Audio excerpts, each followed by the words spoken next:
السلام علیکم اسٹوڈنٹس، کیسے ہیں آپ؟ جیسا کہ آپ کو معلوم ہے ہماری آن لائن کلاسز اسٹارٹ ہو چکی ہیں، تو آج کا ہم لیکچر پڑھیں گے اپنا درسی کتاب معاشرتی علوم سے، جو کہ چیپٹر نمبر 1 ہے، یعنی کہ شہریت۔ تو آج کا ہمارا جو سا موضوع ہے، جو عنوان ہے، جو ٹاپک ہے، وہ ہے امن اور تنازع، یعنی کہ امن اور تنازع۔ امن کا مطلب پیس اور کنفلکٹس۔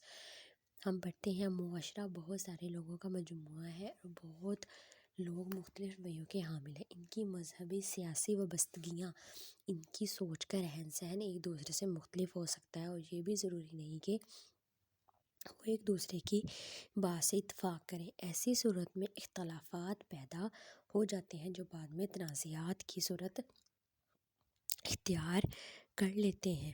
اگر تنازعات لمبے عرصے تک چلتے رہیں تو ان سے کئی مسائل جنم لیتے ہیں۔ یہ تنازعات کسی گھر میں بھی پیدا ہو سکتے ہیں، اسکول میں بھی، اور کسی معاشرے میں بھی۔ لوگ زیادہ تر تنازعات سے بچنے کی کوشش کرتے ہیں تاکہ وہ امن سے رہ سکیں۔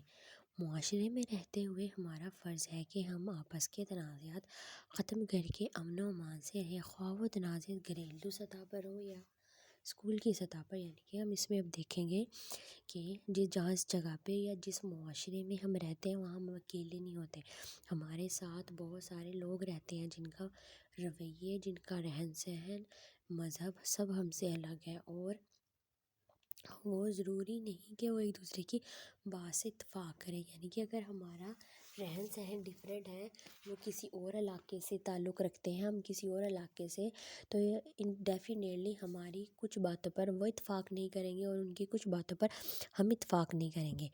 اور اگر ہم مذہب کا لے لیں تو مذہب والی بات پہ تو ہم بالکل بھی نہیں کر سکتے، کیونکہ اگر دیکھا جائے مسلم اور ہندوؤں کے درمیان تو ہماری مذہبی وابستگیاں بہت زیادہ الگ ہیں۔ ہم اللہ پاک کی عبادت کرتے ہیں، وہ بتوں کی، اور ان کا اور ہمارا سب سے بڑا کنفلکٹ ہے عبادت کے اوپر، نظریے کے اوپر۔ جیسا کہ وہ لوگ گائے کی پوجا کرتے ہیں اور ہم گائے اپنی بڑی عید یعنی کہ عید الاضحیٰ پہ قربان کرتے ہیں، تو سب سے اس بات پہ وہ اتفاق نہیں کریں گے۔ اسی صورت میں اختلافات پیدا ہو سکتے ہیں اور آپس میں لڑائی جھگڑے کی صورت اختیار کر لیتے ہیں، اور یہ بہت لمبے عرصے تک چلتے ہیں، جس کے بعد ہم نہ خود سکون سے رہ سکتے ہیں، نہ وہ دوسرا انسان سکون سے رہ سکتا ہے۔ وہ بھی ہمارے خلاف پلاننگ یا پلاٹنگ کرنا شروع کر دیتا ہے، اور ہم بھی کرنا شروع کر دیتے ہیں تاکہ وہ ہم اس کو نیچا دکھا سکیں، وہ ہمیں نیچا دکھا سکے۔ تو اس طرح ہمارے معاشرے میں بہت زیادہ لڑائی جھگڑے پیدا ہوتے ہیں، اور یہ دوسری لڑائی جھگڑے ہمارے گھروں میں بھی ہوتے ہیں۔ ہم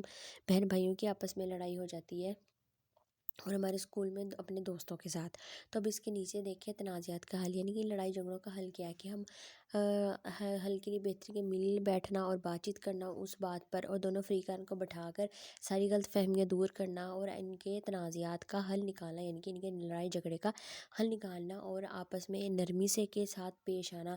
اگر آپ کی غلطی ہے اور اگر نہیں بھی ہے تو ہم اپنی غلطی تسلیم کریں، ان سے معافی مانگ لیں تاکہ معاشرے میں لڑائی جھگڑا پیدا نہ ہو۔ پھر اس سے آگے ہے پیج نمبر 10 کے اوپر ہے امن اور ہم آہنگی۔ امن اور ہم آہنگی کسی ملک اور کسی معاشرے کی ترقی میں بہت اہم کردار ادا کرتی ہے۔ کوئی معاشرہ تب تک ترقی نہیں کر سکتا جب تک اس وقت ترقی نہیں کر سکتا، نہ ہی خوشحال ہو سکتا ہے جب تک اس معاشرے میں امن اور ہم آہنگی نہ ہو۔ امن اور ہم آہنگی پیدا کرنے کے لیے ہمیں کچھ باتوں کا خیال رکھنا چاہیے، یعنی کہ دیکھیں ہم ذرا وہ باتیں 1-2 پوائنٹس میں لکھیں، 1 2 3 4 5 پوائنٹ ہے اس کے، آپ دیکھ سکتے ہیں۔ اختلافات ہونے کے باوجود لوگوں کا احترام کریں، دوسروں کے حقوق کا خیال رکھیں اور کسی کو حقیر نہ جانیں۔ اپنی غلطی تسلیم کر لینا، اس پر معذرت کر لینا بڑا ہونے کا ثبوت ہے۔ اگر کوئی ناخوشگوار واقعہ پیش آ جائے، صبر و تحمل کا مظاہرہ کریں، یعنی کہ یہ نہیں کریں کہ آپ ان سے لڑنا شروع کر دیں، بلکہ آپ چپ کریں، اس چیز کو سمجھنے کی کوشش کریں، دوسروں کے ساتھ نرم رویے اور خوش دلی سے پیش آئیں، یعنی کہ دوسروں کے ساتھ نرم رویہ اختیار کریں اور خوش دلی سے پیش آئیں۔ یہ نہیں ہے کہ آپ نے ان کے ساتھ لڑنا شروع کر دینا۔ اگر ہم ان 5 پوائنٹس کا کنکلوژن لگا لیں تو اس میں کہا گیا اگر کسی بات پہ ہمیں اختلاف بھی ہے تو ہم لوگوں کے اس بات کا بھی احترام کریں کہ وہ ہم سے اختلاف کر رہے ہیں، ان کو اپنے برابر ہی سمجھیں، اور یہ نہ کہیں کہ میرا پوائنٹ آف ویو بہت اچھا ہے اس کا غلط ہے، نہیں، بلکہ اپنی غلطی تسلیم کریں اور اسے معذرت کر لیں نہ، اور اگر کوئی بھی ناخوشگوار واقعہ پیش آتا ہے تو چپ صبر کر لیں. اگر کوئی آپ کو گالی گلوچ کرتا ہے یا لڑائی کرنے کے لیے آپ کی طرف آتا ہے تو آپ اس چیز کو نظر انداز کریں اور صبر کے ساتھ اس کے ساتھ پیش آئیں. اور دوسروں کے ساتھ ہمیشہ نرم رویے، یعنی کہ دوسروں کے ساتھ آپ پیار محبت سے بات کریں. ان کے اوپر ییلنگ شاؤٹنگ نہ کریں، ان کے اوپر چیخنا چلانا نہ شروع کر دیں، بلکہ خوش دلی کے ساتھ ان کی بات سنیں، اپنی بات ان کو سنائیں، تاکہ معاشرے میں انتشار پیدا نہ ہو اور معاشرہ ایک ترقی یافتہ اور خوشحال یافتہ معاشرہ کہلائے ہمارا. تو اس سے ہم آہنگی اور امن پیدا ہوتا ہے. تو اس کے بعد دیکھیں چند بنیادی آداب ہیں جو کہ ہمارے کلرنگ میں ہے، پیج نمبر 10 کے اوپر ہی. پہلا دیکھیں، سلام کرنے میں پہل کریں اور لوگوں سے مسکرا کر ملیں. اپنے سے بڑے تمام لوگوں سے عزت اور احترام سے پیش آئیں. بڑوں اور خصوصاً بزرگوں کے لیے نشست، یعنی کہ جس سیٹ پہ یا جس جگہ پہ بیٹھے ہیں وہ آپ چھوڑ دیں. بغیر اجازت کسی کی چیز استعمال نہ کریں. اگر چیز استعمال بھی کرنی ہے آپ پہلے ان سے پوچھیں پھر ان کی چیز استعمال کریں. اگر چیز استعمال کرنے کے بعد احتیاط سے اس کو واپس کریں.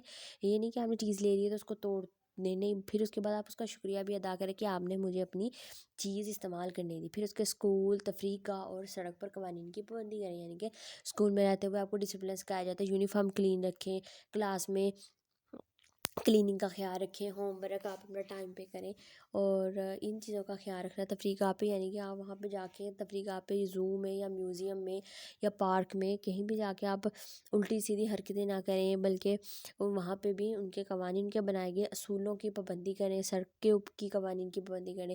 آپ نے کب سڑک کراس کرنی ہے، کب آپ نے چلنے کے لیے ریڈی ہونا ہے، کب آپ نے رکنا ہے، گرین ریڈ اور یلو لائٹ کا آپ کو کس طرح اندازہ ہونا چاہیے. ان تمام چیزوں کا خیال رکھیں. اپنے گرد صفائی کا خاص خیال رکھیں، یعنی کہ ہم اپنے جسم کے ساتھ ساتھ اپنے ارد گرد کے جتنے بھی جہاں ہم رہتے ہیں، اسکول میں ہم ہوتے ہیں، گھر میں ہوتے ہیں یا کہیں کھیلنے جاتے ہیں یا ٹیوشن پڑھنے جاتے ہیں، کہیں بھی جاتے ہیں تو وہاں پہ بھی خاص خیال رکھیں تاکہ وہاں پہ گندگی پیدا نہ ہو. یہ تمام سماجی آداب ہمیں مہذب اور ذمہ دار شہری بناتے ہیں اور اس سے پتہ چلتا ہے کہ ہمارا معاشرہ ترقی کی طرف جا رہا ہے. تو میں امید کرتی ہوں کہ آپ کو اس لیکچر کی سمجھ آئی ہوگی اور آپ اس لیکچر کو پڑھیے گا غور سے. اور جو پوائنٹس ہائی لائٹ کیے گئے ہیں یہ پیپر پوائنٹ آف ویو سے تھوڑا سا امپورٹنٹ ہے.